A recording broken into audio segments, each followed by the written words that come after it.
নমস্কাৰ সকলোকে স্বাগতম জনাইছো নিমাত ষ্টাডি পইণ্ট চেনেলটোলৈ আমি আজি এই ভিডিঅ'টোৰ মাধ্যমেৰে বিএ ফাৰ্ষ্ট সেমিষ্টাৰ এছামিছৰ চেপ্টাৰ 4 শংকৰদেৱৰ পৰৱৰ্তী কালৰ সাহিত্য পাঠ 2 গুৰু শিষ্যৰ মণিকাঞ্চন সংযোগ শীৰ্ষক পাঠটোৰ সকলো দৰকাৰী প্ৰশ্ন উত্তৰসমূহ আলোচনা কৰিম যদি তুমি এতিয়ালৈকে এই চেনেলটো সাবস্ক্ৰাইব কৰা নাই তেন্তে প্লিজ চেনেলটো সাবস্ক্ৰাইব কৰি দিবা আৰু এইটো ভিডিঅ' তোমালোকৰ বন্ধুবৰ্গ অথবা তোমালোকৰ এছামিছৰ হোৱাটছআপ গ্ৰুপত শ্বেয়াৰ কৰি দিবা মৰমৰ ছাত্ৰ-ছাত্ৰীসকল এইটো ভিডিঅ'ৰ ডেছক্ৰিপশ্যনত বিএ ফাৰ্ষ্ট সেমিষ্টাৰ এছামিছৰ সকলোবোৰ চেপ্টাৰৰ ভিডিঅ'ৰ প্লেলিষ্ট দিয়া আছে তোমালোকে চাই ল'বা সবলা তেন্তে বেছি পলম নকৰি প্ৰশ্ন উত্তৰসমূহ আলোচনা কৰোঁ অতি চমু প্ৰশ্ন উত্তৰ কোৱেশ্চন নম্বৰ 1 চৰিত পুথিৰ উল্লেখযোগ্য উদ্দেশ্য কি উত্তৰ মহাপুৰুষ দুজনাকে ধৰি অন্যান্য ধৰ্মগুৰুসকলৰ গুণানুকীৰ্তন কৰি চৰিত্ৰ বৰ্ণনা কৰাটোৱে হল চৰিত পুথিৰ অন্যতম উদ্দেশ্য কোৱেশ্চন নম্বৰ 2 গুৰু শিষ্যৰ মণিকাঞ্চন সংযোগ পাঠটো কোনখন চৰিত পুথিৰ পৰা লোৱা হৈছে উত্তৰ মহেশ্বৰ নেওগে সম্পাদনা কৰা গুৰুচৰিত কথা গ্ৰন্থখনৰ পৰা লোৱা হৈছে পুথিখন পোনপ্ৰথমে অধ্যাপক উপেন্দ্ৰ চন্দ্ৰ লেখাৰুৱে সম্পাদনা কৰিছিল পৰৱৰ্তী সময়ত ইয়াক অধ্যাপক মহেশ্বৰ নেওগে নতুনকৈ সম্পাদনা কৰি উলিয়াইছে আৰু ইয়াৰ নাম দিছে গুৰুচৰিত কথা কোৱেশ্চন নম্বৰ 3 গুৰুচৰিত কি উত্তৰ মধ্যযুগৰ অসমীয়া সাহিত্যৰ এক বিশিষ্ট সম্পদ হল গুৰুচৰিত পুথিসমূহ গুৰুচৰিতসমূহ হৈছে মহাপুৰুষ শংকৰদেৱ মাধৱদেৱ দামোদৰদেৱ আৰু হৰিদেৱ অসমৰ এই চাৰিগৰাকী বৈষ্ণৱ ধৰ্মগুৰু আৰু তেওঁলোকৰ শিষ্য প্ৰশিষ্যসমূহৰ জীৱনীমূলক গ্ৰন্থ গদ্য গুৰুচৰিতসমূহ শিষ্যসকলে ৰচনা কৰিছিল সেয়ে এই সমূহত লেখকৰ নিৰ্দিষ্ট নাম পোৱা নাযায় কোৱেশ্চন নম্বৰ 4 কথা গুৰুচৰিতৰ মূল সাঁচিপতীয়া পুথিখন কেতিয়া ৰচিত হৈছিল বুলি অনুমান কৰা হৈছে উত্তৰ কথা গুৰুচৰিত পুথিখনৰ মূল সাঁচিপতীয়া পুথিখন আনুমানিক অষ্টাদশ শতিকামানত ৰচিত হৈছিল কোৱেশ্চন নম্বৰ 5 গুৰুচৰিত ৰচনা কৰা চাৰিজন ব্যক্তিৰ নাম লিখা উত্তৰ ৰামচৰণ ঠাকুৰ দৈতাৰী ঠাকুৰ ফুকন দিজ ৰামানন্দ দিজ কোৱেশ্চন নম্বৰ 6 কেতিয়াৰ পৰা গদ্যৰ ভাষাত গুৰুচৰিত লিখাৰ ধাৰা আৰম্ভ হয় উত্তৰ অষ্টাদশ শতিকা মানৰ পৰা কোৱেশ্চন নম্বৰ 7 মহাপুৰুষ শংকৰদেৱৰ সৈতে প্ৰথমে সাক্ষাতৰ সময়ত মাধৱদেৱে ক'ত আছিল উত্তৰ ধোৱাহাটৰ বেলগুৰিত কোৱেশ্চন নম্বৰ 8 মাধৱদেৱে কেতিয়া দুৰ্গা দেৱীলৈ পঠা ছাগলী এযোৰ মানস কৰিছিল উত্তৰ মাধৱদেৱে মাকৰ টান নৰিয়া হোৱাত আৰোগ্য কামনা কৰি দুৰ্গা দেৱীলৈ পঠা ছাগলী আগবঢ়াইছিল সেই দুৰ্গা দেৱীলৈয়ে বুলি দুৰ্গা পূজা সমাগত হোৱাত নৈবদ্য ৰূপে পঠা ছাগলী এযোৰ আগবঢ়াবলৈ মাধৱদেৱে মানস কৰিছিল কোৱেশ্চন নম্বৰ 9 ছট আতা কোন উত্তৰ ছট আতা হৈছে মহাপুৰুষ শংকৰদেৱৰ অন্যতম প্ৰধান শিষ্য মাধৱদেৱ কোৱেশ্চন নম্বৰ 10 গুৰু শংকৰদেৱে নাৰায়ণ দেৱক কি বুলি সম্বোধন কৰিছিল উত্তৰ গুৰু শংকৰে তেওঁক বৰাপো বুলি সম্বোধন কৰিছিল কোৱেশ্চন নম্বৰ 11 বৈষ্ণৱ ধৰ্মত শৰণ লোৱাৰ আগতে ছট আতা কি ধৰ্মী লোক আছিল উত্তৰ বৈষ্ণৱ ধৰ্মত শৰণ লোৱাৰ আগতে ছট আতা ঘোৰ শাক্তধৰ্মী লোক আছিল কোৱেশ্চন নম্বৰ 12 ৰামদাস কোন আছিল উত্তৰ ৰামদাস মাধৱদেৱৰ ভনীয়েকৰ স্বামী অৰ্থাৎ বৈনায়েক আছিল কোৱেশ্চন নম্বৰ 13 মাধৱদেৱে ৰামদাসক পঠা ছাগলী আনিবলৈ কওঁতে তেওঁ কি কৰিছিল উত্তৰ ভনীয়েকৰ স্বামী অৰ্থাৎ বৈনায়েক ৰামদাসক মাধৱদেৱে পঠা ছাগলী আনিবলৈ কওঁতে তেওঁ অমান্তি হৈছিল ৰামদাসে দুৰ্গা দেৱীৰ অস্তিত্ব অস্বীকাৰ কৰি মাধৱদেৱ বৈষ্ণৱ ধৰ্মৰ উল্লেখ মাধৱদেৱৰ সন্মুখত কৰিছিল কোৱেশ্চন নম্বৰ 14 মনোহৰী বাই কোন? উত্তৰ মনোহৰী বাই হৈছে মহাপুৰুষ শংকৰদেৱৰ বাৰভূঞা বংশৰ এগৰাকী কন্যা। এওঁৰ নাম মনু বা মনোৰমা বুলিও জনা যায়। এওঁ সম্বন্ধত শংকৰদেৱৰ বায়েক আছিল। মাধৱদেৱৰ পিতৃ গোবিন্দগিৰিয়ে এওঁলোকেই দ্বিতীয়া পত্নী হিচাপে গ্ৰহণ কৰে। কুৱেশ্যন নম্বৰ 15, প্ৰতাপ ৰায় কোন? উত্তৰ মাধৱদেৱৰ পিতৃৰ পূৰ্বৰ বাসস্থান বন্ধুকা অঞ্চলৰ শাসনকৰ্তা আছিল প্ৰতাপ ৰায়। কুৱেশ্যন নম্বৰ 16, তৰুমূল শ্লোক কোন শাস্ত্ৰৰ অন্তৰ্গত? উত্তৰ ভাগৱত শাস্ত্ৰৰ অন্তৰ্গত। কুৱেশ্যন নম্বৰ 17, স্বৰোদয় কি? উত্তৰ স্বৰোদয় হৈছে নাকৰ বিন্ধায়েদি বায়ুৰ প্ৰবাহ অধ্যয়ন কৰি ভৱিষ্যত নিৰ্ণয় কৰা এবিধ শাস্ত্ৰ। কুৱেশ্যন নম্বৰ 18, কল্প মানে কি বুজোৱা হৈছে? উত্তৰ কল্প এখন গ্ৰন্থ। এই গ্ৰন্থত যজ্ঞদি কাৰিকৰ বিধান সম্বলিত বেদাংগৰ উল্লেখ পোৱা যায়। কুৱেশ্যন নম্বৰ 19, ঠেং তলে ৰৌজাই মিছালৈ টোপালি বাই ফকৰাটো কি অৰ্থত ব্যৱহাৰ কৰা হয়? ফকৰাটোৰ সাধাৰণ অৰ্থ হৈছে ভৰিৰ কাষেৰে ৰৌ মাছ সৰকি যায়, কিন্তু সেইবোৰৰ প্ৰতি কাৰো ভ্ৰূক্ষেপ নাই, অথচ মানুহে ক্ষুদ্ৰ মিছা মাছ ধৰিলৈহে টোপ দি থাকে। সাধাৰণতে ডাঙৰ বিষয়ৰ প্ৰতি আওকাণ কৰি কোনো মানুহে যেতিয়া অতি সৰু নধৰিবলগীয়া কথাত মনোযোগ দিয়ে তেতিয়া তেনে ক্ষেত্ৰতেই অসমীয়াত এই ফকৰাটো ব্যৱহাৰ কৰে। চমু প্ৰশ্ন উত্তৰ। কুৱেশ্যন নম্বৰ 1, চৰিত আৰু জীৱনীৰ মাজত পাৰ্থক্য কি বৰ্ণনা কৰা? উত্তৰটো তোমালোকে চাই লোৱা।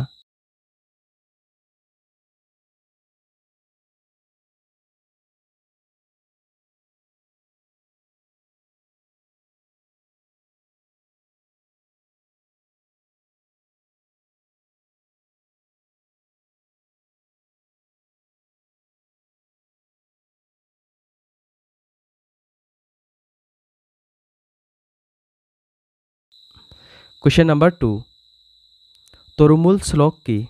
উত্তৰটো চাই লোৱা।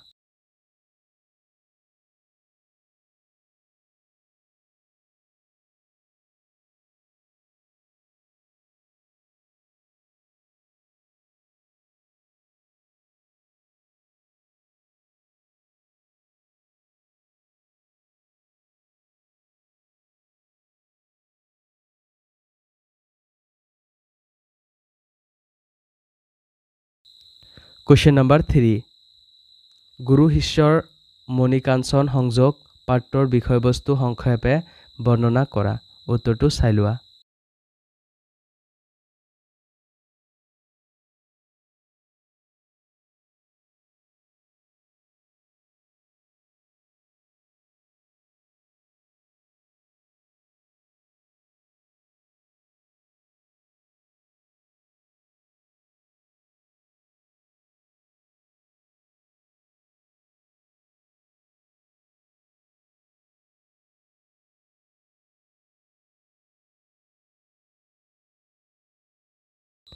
কুৱেশ্যন নম্বৰ 4, শ্ৰীমন্ত শংকৰদেৱ আৰু মাধৱদেৱৰ মিলনক কিয় গুৰু শিষ্যৰ মণিকাঞ্চন সংযোগ বুলি আখ্যা দিয়া হৈছে? উত্তৰটো তোমালোকে চাই লোৱা।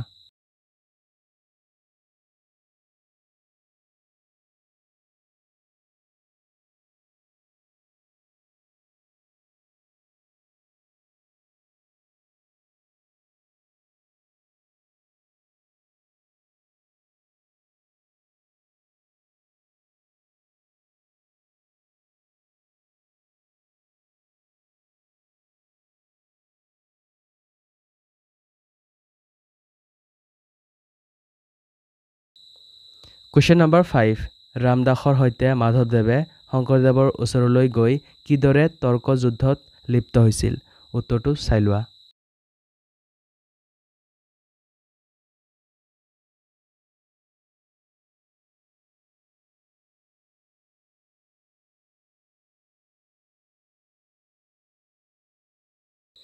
কুৱেশ্যন নম্বৰ 6, মাধৱদেৱে শংকৰদেৱক গুৰু মানি কিদৰে শৰণাপন্ন হৈছিল? চমুকৈ লিখা। উত্তৰটো তোমালোকে চাই লোৱা।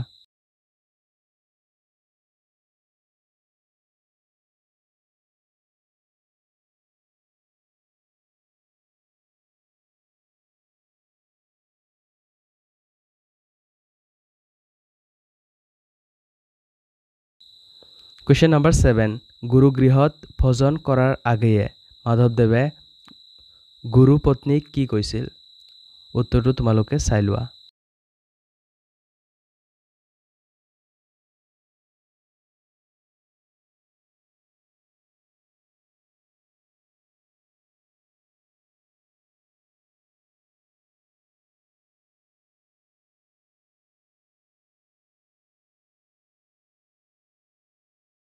Question number 8. শংকৰদেৱে মাধৱদেৱৰ লগত জীয়েক বিষ্ণুপ্ৰিয়াক বিয়াৰ প্ৰস্তাৱ কৰাত মাধৱদেৱে কি উত্তৰ দিছিল? উত্তৰটো চাই লোৱা।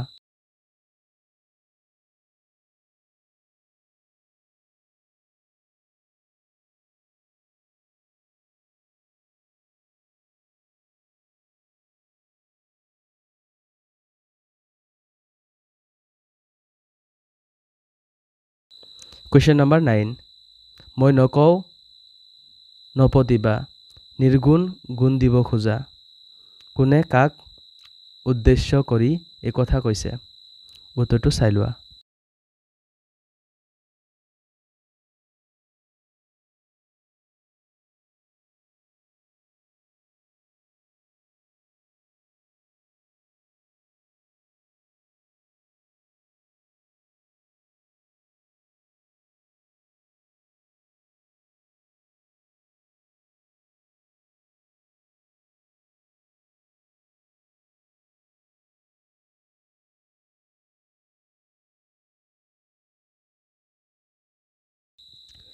Question number 10.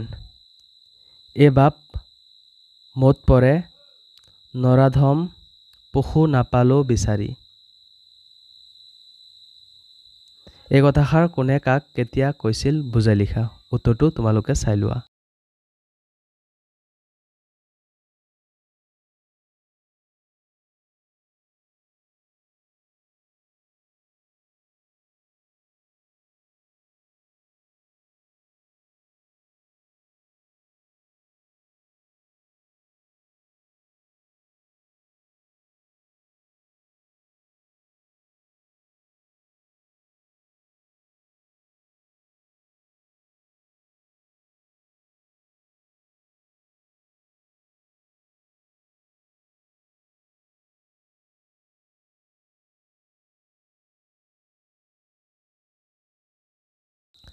ৰচনাধৰ্মী প্ৰশ্ন উত্তৰ। Question number 1. গুৰু শিষ্যৰ মণিকাঞ্চন সংযোগ নামৰ পাঠ্যাংশৰ মূল কথাখিনি তোমাৰ ভাষাত চমুকৈ লিখা। উত্তৰটো তোমালোকে চাই লোৱা।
Question number 2. প্ৰথম সাক্ষাতৰ সময়ত শংকৰদেৱ আৰু মাধৱদেৱৰ মাজত কি বিষয়ক কেন্দ্ৰ কৰি তৰ্কযুদ্ধৰ সূত্ৰপাত হৈছিল?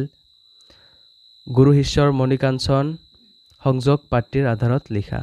উত্তৰটো তোমালোকে চাই লোৱা।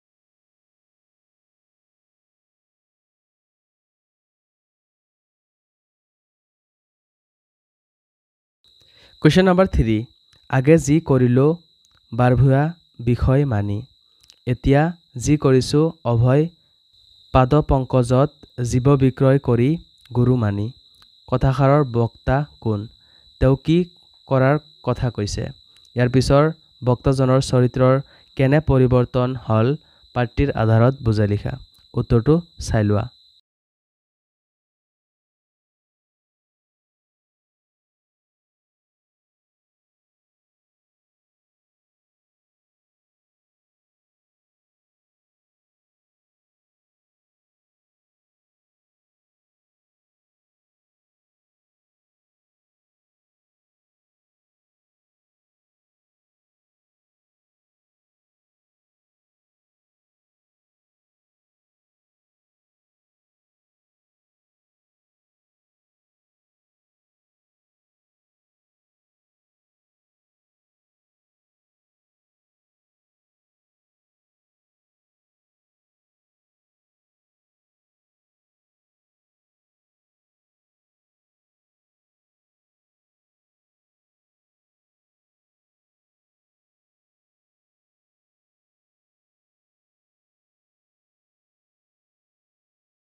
Question number 4 গুৰু শিষ্যৰ মণিকাঞ্চন সংযোগ পাঠটিৰ আধাৰত মহাপুৰুষ মাধৱদেৱৰ চৰিত্ৰত কি গুণ পৰিস্ফুট হৈছে আলোচনা কৰা উত্তৰটো চাই লোৱা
Question number 5 মাধৱদেৱে গুৰুপত্নীক কি উপদেশ দিছিল আৰু এই উপদেশসমূহ গুৰুপত্নীয়ে কেনেভাৱে লৈছিল পাঠৰ আধাৰত আলোচনা কৰা উত্তৰটো তোমালোকে চাই লোৱা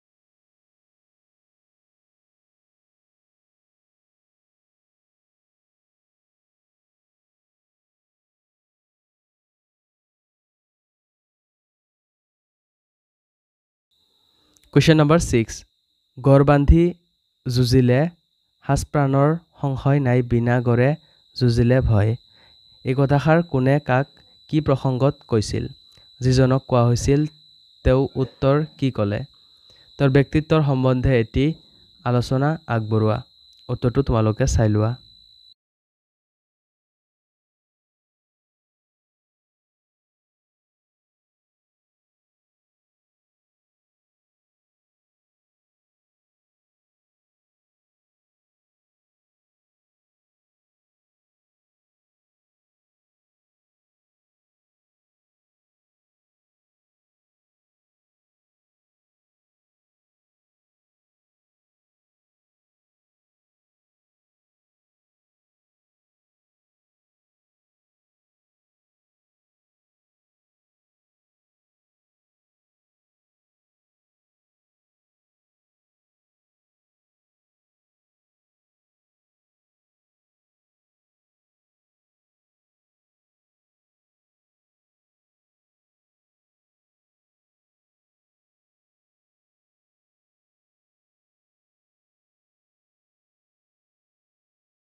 Question number 7 গড় বান্ধি যুজাক একা ক্ষেত্ৰীয় বলে কোনে কোনে কেতিয়া কি প্ৰসংগত কথাষাৰ কৈছিল কিহৰ ভিত্তিত যুক্তি দেখুওৱা হৈছিল ইয়াৰ যোগেদি ব্যক্তিজনাৰ চৰিত্ৰৰ কি দিশ প্ৰকাশ পাইছে চমুকৈ আলোচনা কৰা উত্তৰটো তোমালোকে চাই লোৱা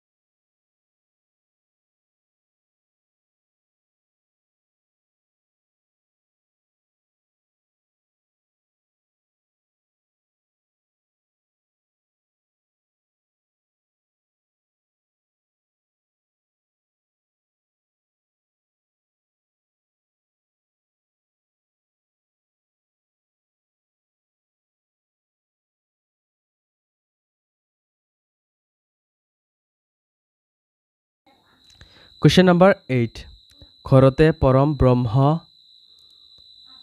তাৰাজ বিঘ্নি দূৰ কৰিব নাপাৰে এইভৰে দূৰ কৰিব যাৰ দাসী ঘৰ দেউতি এই কথাষাৰ কোনে কেতিয়া কি প্ৰসংগত কৈছিল ইয়াৰ যোগেদি কওঁতাৰ চৰিত্ৰৰ কি দিশ প্ৰকাশ পাইছে চমুকৈ আলোচনা কৰা উত্তৰটো তোমালোকে চাই লোৱা